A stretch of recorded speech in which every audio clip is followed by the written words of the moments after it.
Welcome to Psychologist Talks. This is going to be the third episode in a series about Depressive Personality Disorder.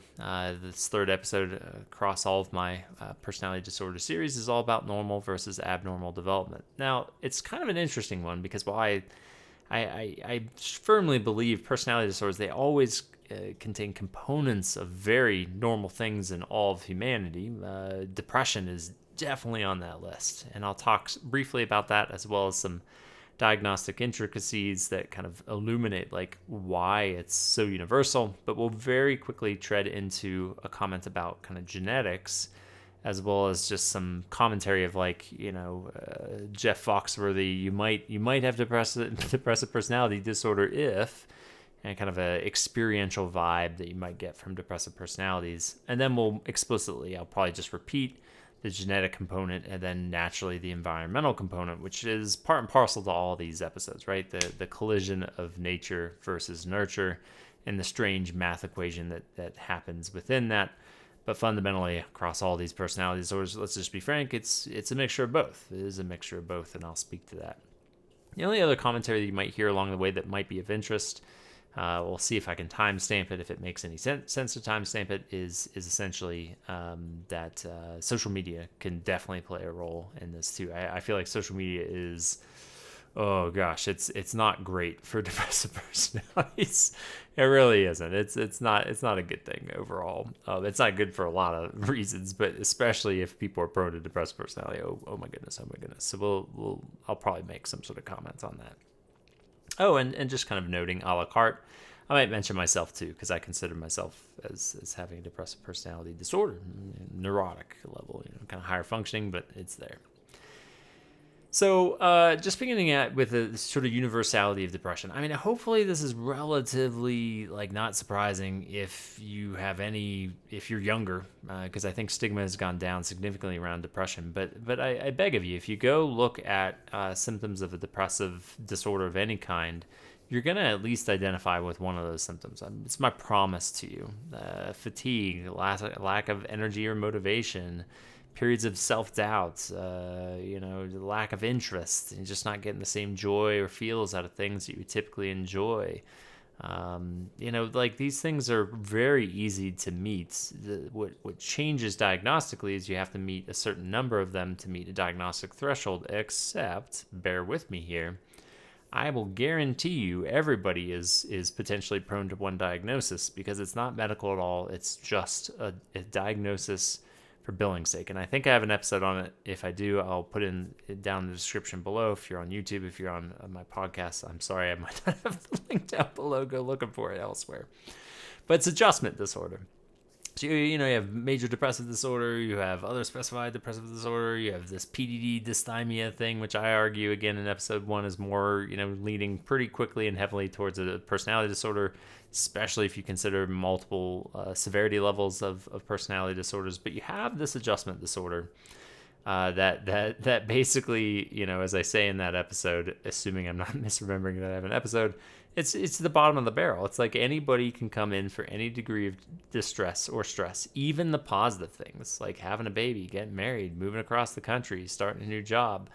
And if you were to come in and they have to bill insurance, my guarantee to you, if there were no other lasting big issues, the symptom severity is relatively low, there's a high likelihood that you could get an adjustment disorder with a depressed mood, it's possible you might only get, adjustment disorder with an anxious mood, but very commonly it's kind of a mixture of both, a little bit of anxiety, a little bit of depressivity a la carte, and ta-da, you've been diagnosed, and thereby, ta-da, depression, this human-made term of quote-unquote depression that we've clinicalized and medicalized, you too are subject to. So truly, this is a universal thing. We have made a clinical term out of it, but depression in general, melancholia in general, is something that we're all capable of feeling by virtue of being human.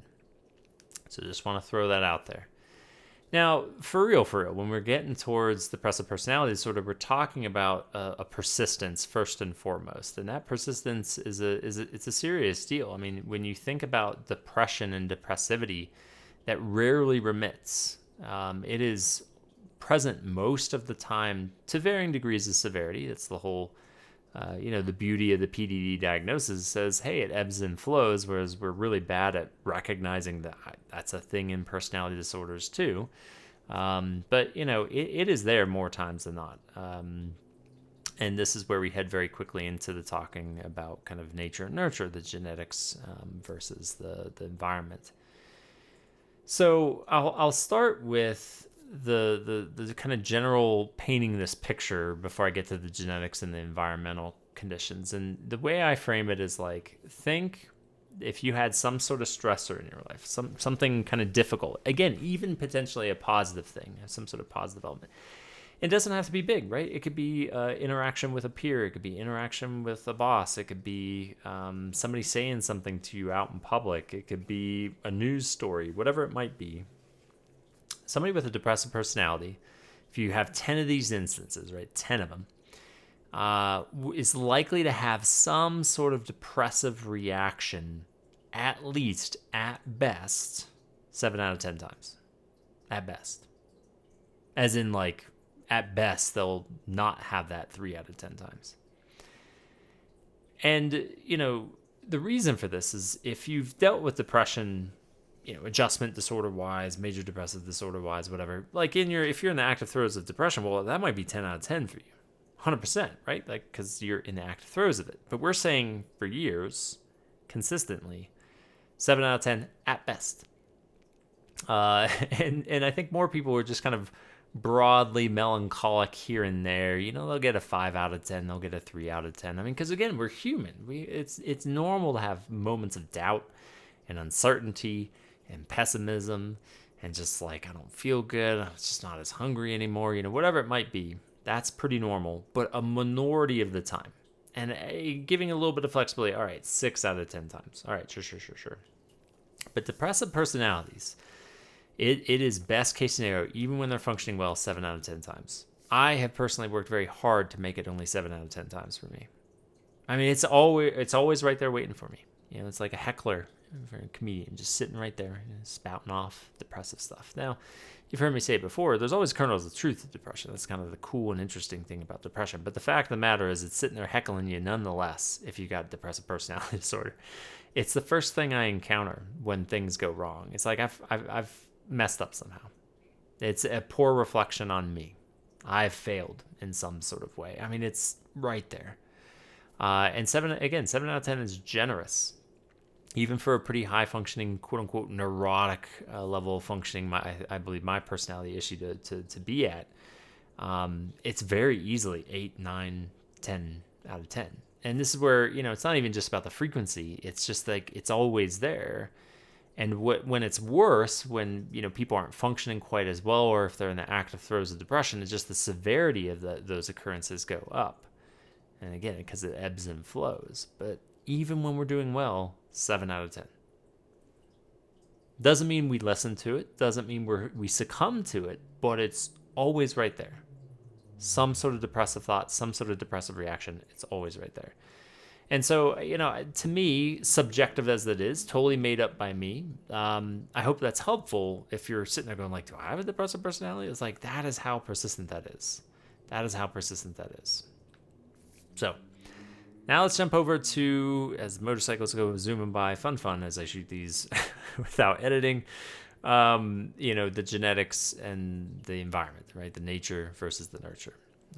This is going to sound very familiar if you go to other episodes on personality disorders, because they tend to follow similar trajectories. And the genetics definitely is in that camp, because we see a little bit of family heritage around depression, for sure. But, number 2 is there's a temperamental predisposition. These kids tend to be very sensitive. I consider myself a very sensitive kid. I just react strongly. There's like an increased valence to emotional, kind of relational content around you. And that's not unique to depressive personality disorder. It's commonly shared across, kind of dependency, anxiety, even borderline personality disorder. You tend to get heightened sensitivity at a young age. Again, they can look a little bit different. The central themes and the things that they're dealing with can be a little bit different. But the origin story is somewhat similar. And that's, I think, what's often maddening for people like trying to track and understand these things is like, well, why would it be that way versus that way, right? just even complicate things further, isn't it fascinating that the more injured narcissists of the world often start out a little bit more depressive before they adopt narcissistic defenses? Oh God, right? This is going to complicate things even more. But just noting, the basic MO is when you have these highly sensitive kids, they're more likely, they're more prone to developing emotional problems, and thereby kind of aspects of personality that tend to cause emotional and relational issues. And it doesn't set the kid up for failure or full development unequivocally most of the time. This is where again gets that kind of weird math equation where if they have a pretty much clean attachment, everything's looking really solid there, and they're doing pretty well, and they still nonetheless develop a depressive personality, then you're probably looking at a stronger genetic loading. Just because that's kind of how that works. We always say in this field, if onset is early and it tends to be pretty severe, that genetics tend to play a little bit heavier of a role. But there can also be really low genetic loading and huge environmental factors, as well as a mixture of both, which we're very quickly heading to the environmental, because that's basically it for genetics, right? Like some sort of familial heritage around this propensity for depressivity in one's mind, and then a temperamental component of like, this is just how the kid works, this is how the human being works, and so depressivity rises to the top for this particular personality disorder. Now, environment's probably pretty intuitive too. I hate to always goes back to the parents. Well, early attachment figures, right? I mean, this is the nature of the beast. If the kid is already pretty sensitive to their environment, and then the parental figures or the caregivers, the community around them is pretty dismissing of emotionality. This is where like gender socialization come into play too. Then there's a bad collision here, because the kid's already looking inward saying, what's wrong with me? What is my role to play? And then the environment goes, yeah, it is your role to play. And you probably did do something wrong, right? So they're dismissive, or it's always about mastery. There's not a lot of emotional intelligence and holding of the emotions, whatever it might be. It's not helping the kid out. And I want to note, like, good enough parents can still fall into this trap. Using myself as an example again, I think I've got a reasonable genetic loading because my parents were pretty good, to their credit. What they didn't do is, I think, overlapping with gender socialization dynamics of a kid growing up in the 80s and 90s, is like, I was a highly sensitive kid, and they were just like, well, you handle your stuff, you move through it, do the best you can, work hard, and then emotions come up and they're like, I don't know what to do with this, right? Like small emotions, sure, but like I'm very emotional. I'm not showing it outwardly because I'm already getting socialized out of it. Just a moody, temperamental kid, and they're like, well, I don't know, this is going to take more of a hands-off approach. That was my vibe of their experience. And that's not catastrophic, right? Like for kids who aren't highly sensitive, that more kind of laissez-faire, like you do the best you can, work hard, I know it's tough, how do you get to the solution? It goes okay for some kids. Absolutely goes okay for some kids. But when you've got a highly sensitive kid, you've got to up the ante a little bit. You got to work a little bit harder, more diligently to offset this force, to teach them to wield this potential superpower. Because I always say, like, highly sensitive folks, they tend to be extremely tuned in, to a detriment, though, if they're not taught how to wield that tendency.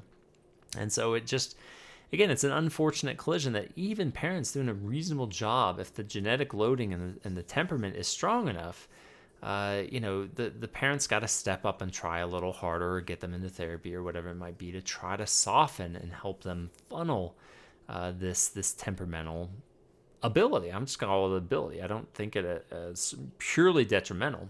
It's a potential asset, but it requires funneling. It requires funneling.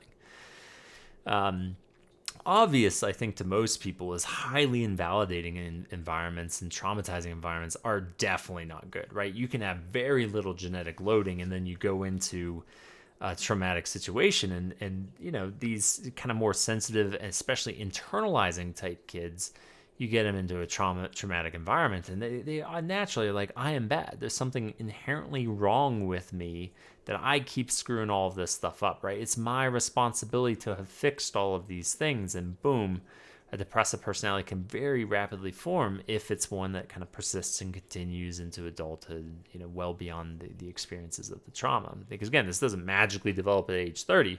This is a trend that you see over a lifetime. And it's just a really tragic beginning, because even with lower genetic loading, that's the power of the environment. Highly invalidating. You are bad. You are worthless. You are only worthless if you do everything right. Oof, that is such a bad recipe for a lot of personality issues, let me be frank. But depressive personality is just, again, it's red meat. It's juicy meat for this infrastructure, the psychic infrastructure, to be like, oh yeah, that thing that you're afraid of, you're getting tons of messages that absolutely, it's probably true. Ooh, that makes it a pretty rigid defense system and makes it harder to work with later in life when they're coming in for treatment. So I guess the only other note, peers can soften this somewhat. Kids are pretty resilient. They'll try to offset early attachment issues if they have good peers or things that they can throw themselves into with higher efficacy. But again, that usually still can create kind of a neurotic presentation, because then it's a certain facet of their life that they're more insecure in, and then the other areas are a little bit better. It can be a cure-all for sure. Sometimes socialization and your friends and networks can offset that early damage. Again, usually that's when genetic loading is a little bit lower and more malleable based on environment. But yeah. The only other final note I can think of here is, I'm often focusing on what parents didn't do. There absolutely can be cases where a parent is so on top of a kid and coddling a kid, and just like, because they're sensitive and they know this, they suffocate their kid and don't let them actually experience the ambiguity, uncertainty, and the depletion themselves. And so you can actually overcorrect in this and over coddle a sensitive kid, because they're not building resiliency that they need. And I think that's a little bit of a trick. I'm sure it scares a lot of parents of like, well, shit, I don't want to like abandon my kid and just leave them out to dry on their own, but at the same time, I don't want to coddle them. Well, again, you don't have to be perfect in that balance, remembering that genetics might take the kid where it's going to take them anyway. But you can try to do both, right? Like, you provide support, but then you also encourage autonomy in encountering this stuff on their own. It's like, hey, I want you to feel this out. You don't have to talk to me if you don't want to. If in fact, it's actually, I think, important for you to kind of figure this out, or just go talk to your friends about it. But do know that I'm always here, right? Like, that I want to help you with this. Or if you're talking to a younger kid, it's like, hey, these emotions are really tough, and let's feel these things out. And I want you to consider, like, maybe there's another way of seeing it. I want you to think about that. Like, try to push through in this moment. It's like, yeah, I know it's really hurtful, and like we've said before, like, sometimes when you're hurt, it's okay to take a break. But I wonder if this time, what would it be like if you pushed through this moment, right? And it's guesswork, but you're trying to foster both at the same time, and just seeing how that works out for the kid. So again, not trying to, again, there's such thing as a good enough parent. You don't have to be perfect, and it's a tough thread, because I'm realizing I'm saying like, well, yeah, you can think you're doing okay and fail a kid because of genetic loading. But, at the same time, don't overthink it, and don't like coddle and just like, surround your kid with endless walls and barriers, because they have to feel out these feelings to a certain degree. The last note on environment before I forget is social media. I mean, it's a nightmare for kids. I grew up without social media. I was constantly comparing myself to other kids and how I wasn't measuring up. Oh my goodness, on the Instagram version of reality, that has got to be a nightmare for kids. I mean, people present themselves, they put their best foot forward more often than not in social media, and or we project that onto people within the social media milieu. And so once again, it's just more ammunition for a depressive personality to just kind of use against you. And so just, we got to figure out what to do with this in society, because it's just a very dangerous beast. Yeah, it helps connect people, but its consequences are quite significant, particularly for pretty sensitive kids, because, it's already a period of social comparison. We don't need to do that on a global scale across everybody, and we constantly know what people allegedly are thinking and feeling. That's just too much. The depressive personality will easily proliferate if left unchecked in the social media sphere. So I think that's it. Went a little bit longer than I'd hoped. But yeah, so a little bit on the normalcy and the humanity behind depression. Hopefully that's just kind of helpful reminder. And then some examples about what depressive personality disorder, what that vibe is, as well as some environmental, as well as some genetic components of what we do know might contribute to the development of it. But again, it's a weird math equation. It ain't perfect. I don't think there ever will be a perfect math equation, but yeah, for whatever that's worth, that's what I've got. So as always, I thank folks for listening and watching, and stay curious.